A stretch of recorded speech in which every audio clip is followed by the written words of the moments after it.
Kamusta Pisces? Welcome to Like a Tarot. Alamin natin kung ano ang magiging tema para sa reading natin ngayon. Angels and guides, please guide us. Ano ang reading para sa mga Pisces? Siya nga pala, marami pong salamat sa mga nag-like, share, comment, and subscribe. Ingat po kayo palagi saan man kayo naroon.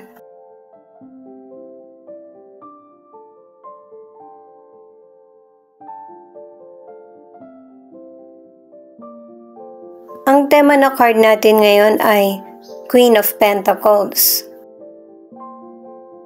Pinapakita ng card na ito na ano man ang gender mo, pinoprotektahan mo yung mga taong mahal mo sa buhay.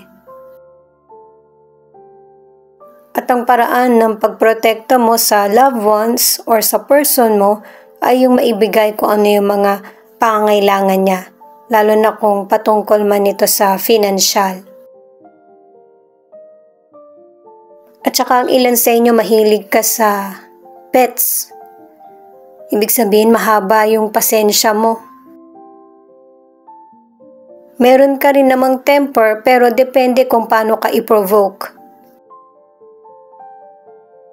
At dahil nga ang ilang Pisces ay masipag ka na person, hanggat maaari magkaroon ka ng time para sa pamilya or sa person.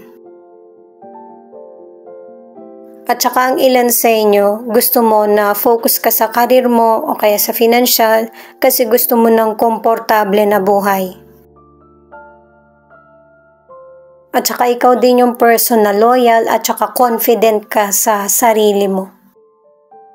Itong apat na card na ito yung kunin natin. Una ay freedom. Ibig sabihin ng freedom ay i-release mo yung sarili mo sa mga sitwasyon na hindi naman importante. Itong acceptance kailangan mo para madali kang makamove forward anuman ang sitwasyon na kinakaharap sa buhay.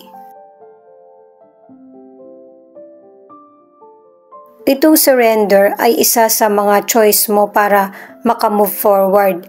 Hindi mo makakayanan na makontrol ang buhay. Mas lalo lang magiging painful at mahirap makausad. Itong karma ay depende sa kung ano yung ginawa mong aksyon or desisyon. Kapag good, syempre good din ang babalik. Syempre, ang universe ang magde-decide kung anong karma ang dapat sa iyo. Alamin naman natin ang angel number mo.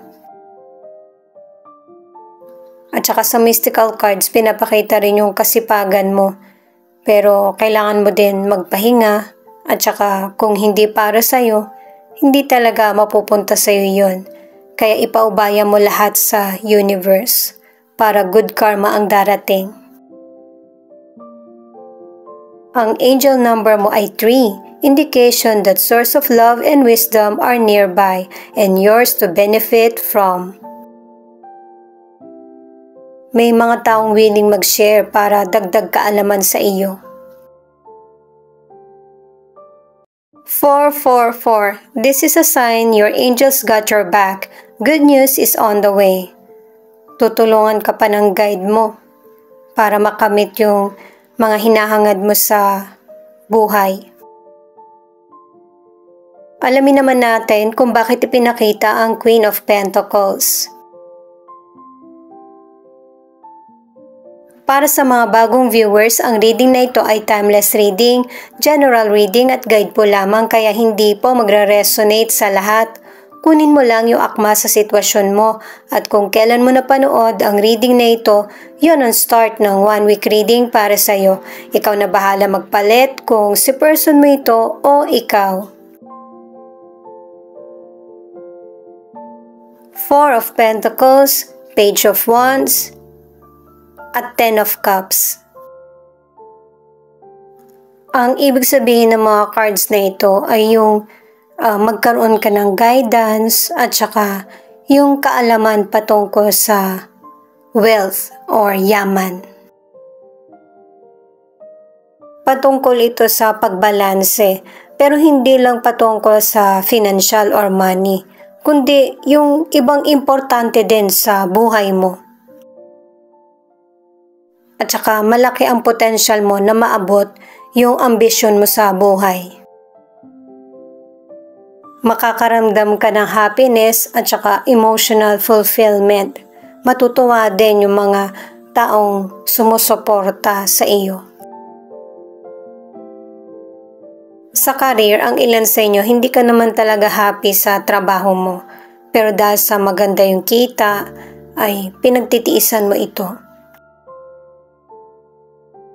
Ang ilan sa inyo sa career ay magkakaroon ng bagong trabaho or mag-i-start ng bagong negosyo. Pero ang advice ng cards ay kailangan na pagplanuhan mo ito. Kung nag-apply ka sa ibang bansa or nagtatrabaho ka sa ibang bansa, very positive yung pinapakita ng cards. Mahirap man yung maging trabaho mo, ay napakaganda naman ng resulta nito sa iyo. Dalawang cards na nagsasabi niyan. Ang ilan sa inyo na nasa relationship, yung person mo ay masyadong seloso, nagdududa o kaya mapagmanipula. Kaya hindi ka nagiging happy sa relationship nyo. Pero ang ilan sa inyo, kahit ganito yung situation ng relationship nyo, gusto mo pa rin mapanatili na payapa at masaya ang relasyon or ang pamilya. Sa ilang single naman, hindi nakaset yung isip mo at puso mo para sa long-term na relasyon. Kaya ang ilan sa inyo, sandali lang yung relasyon na nagkakaroon ka. Pero merong potential person na darating na long-term na commitment ang gusto niya. Stable na rin yung pamumuhay niya at saka secure ang magiging relasyon mo sa kanya.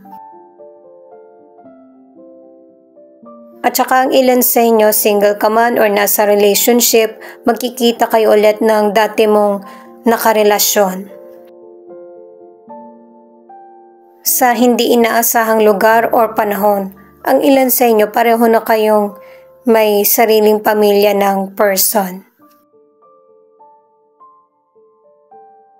Ito naman yung next na mangyayari, Nine of Swords, Knight of Cups, at Ace of Pentacles. Pinapakita ng cards dahil sa tension or situation na kinakaharap, nagkakaroon ng pagkabalisa, takot, at saka ang ilan sa inyo, hirap ka na rin makatulog. Darating sa punto na haharapin mo na kung ano man yung mga challenges na dumarating sa iyo, good man ito or bad. At yung pagpapakita mo ng katatagan, ito yung magbibigay sa iyo ng oportunidad para magkaroon ka ng financial stability at growth sa career. Sa financial, pinapakita ng cards na ang ilan sa inyo, masyado mong dinidibdib yung problema mo. Pero ang totoo, hindi naman ito ganun kalaking problema na kayang-kaya mong masolusyonan. At dalawang cards na yung nagsasabi na may swerteng darating sa iyo pagdating sa financial. At itong pagkakataon na ito ay hindi pansamantala, kundi pang matagalan na stability. At sa panahon na ito, iisipin mo na yung savings, yung pagpaplano kung paano ma-secure ang buhay mo or ang family, magpaplano ka ng pension, yung mga ganun ba para sa future. At kung nagkakaroon ng financial problems ay gamitin mo yung pagiging creative mo para masolusyonan ang problem sa financial. Ang ilan na nasa relationship, nakadalawang cards ka na sobrang naapektuhan ka sa nakaraang relasyon. May isip mo pa na hindi mo nagugustuhing magmahal, nakadalawang cards ka na. Pero, merong darating na potential person na magpapahalaga sa iyo. Mahihirapan kang tanggihan. Sa mga nasa relationship, nakadalawang cards ka na yung person mo ay sobrang nagsisisi sa mga sekreto or betrayal na nagawa niya sa relasyon. Sa simula pa lang ng cards, pinakita na asikaso mo yung person mo. At saka, napapansin niya na mas lalong tumatatag ang relationship niyo at lumalaki din yung pamilya o responsibilidad na dapat mas bigyan niya ng pansin. Kaya nagsisisi siya. Six of Swords, the Hierophant at Queen of Swords. Ipinapakita ng cards mo na meron ng bagong journey kang sisimulan na mas kalma. At mag-move forward ka sa mas stable at saka kung ano yung tradisyon na nakagisnan ng pamilya. At papairalin mo din yung malaya na nasasabi kung ano yung nasa isip o kaya nararamdaman. Open ka para sa paikipag-communicate sa mga taong hindi nakasundo or sa kapwa. Kasi gusto mo na merong direksyon or purpose na ang buhay mo. Para mapanatili mong healthy ang kalusugan, kailangan mo muna magpahinga o kaya magbakasyon. Ang ilan naman sa inyo kaya ka nakakaramdam ng kahinaan kasi kulang ka na sa pahinga at saka kailangan mo ding mag-take ng vitamins. At saka para lalong mapangalagaan yung kalusugan, i-release mo na kung ano man yung mga negative na naiisip, mas mag-focus ka sa healing. Sa mga single, nakatatlong cards ka na i-let go mo na yung negative na nakaraan. Kasi makakatagpo ka ng potential person na committed at secure ang magiging relasyon nyo. Kasi yung naranasan mo ay naranasan din niya na pain. Sa mga nasa relationship, tatlong cards na ito ang nagsasabi na magkakaroon ng improvement ang relasyon nyo at pareho nyo nang haharapin kung ano yung nangyayari sa inyo ngayon na sitwasyon o responsibilidad. Itong Two of Pentacles ang nagsasabi na kung ano yung gusto mong ma-achieve na goal, ito yung dapat mong mas bigyan ng atensyon or focus para ma-achieve mo ito. Kahit na meron kang dalawang pagpilian, kailangan klaro sa'yo kung ano yung gusto mong ma-achieve.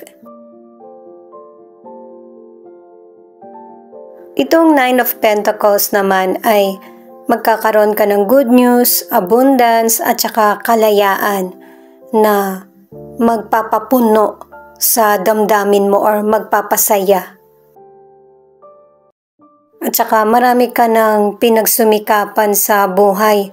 Deserve mo kung ano man yung mga minamanifest mo na makamit. Itong Six of Cups ay alalahanin mo kung ano yung mga na-achieve mo sa past, yung mga memories, kasi ito yung magiging daan or inspirasyon para magkaroon ka ng next step or next plan.